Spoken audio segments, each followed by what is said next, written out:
tangi bahaya ngasam jungi, tangi ki perlop jungi, bat tangi ki paramarjan ngi deban eight.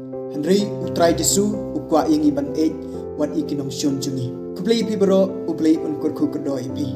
Nadat tegam sim ke bakmen bangayo ikan lat sa chisin biang pani kendu bat piling ba ke social media.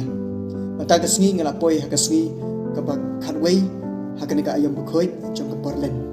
Pohmen ko para how Jesus Christ mata kasngi ke gospel ke khot ka weringi pani pusan ya kikentien ki bau Jesu ang. Eight ikinong syun Maduay na matagi to kabalik benyengi. Alasot naga gospel Matius kalanong kabasan kadikot kabasaw pusaw. Kana kijing hikaw Jesu kalong kabae bat kabajanjar hakijing perkat beriyo kujangi.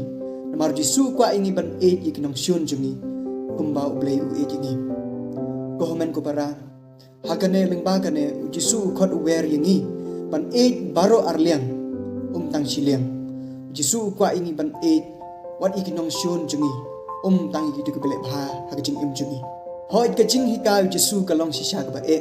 Namar ban eight iya ke bae ingi kalong ke besuk. Henry ban eight iya kito ke bae isi ingi kalong sisya ke bajenjar. Henry Jesu uang hangi ba datangi long sisya kita ke Kristan. Ide ban eight wat iya ke bae isi ingi. Ide ban eight wat iya kinong syun jungi. Tangi kito ke belek bah ingi. Paulus bukoy uang tongin long ke bas ngurit kadok not.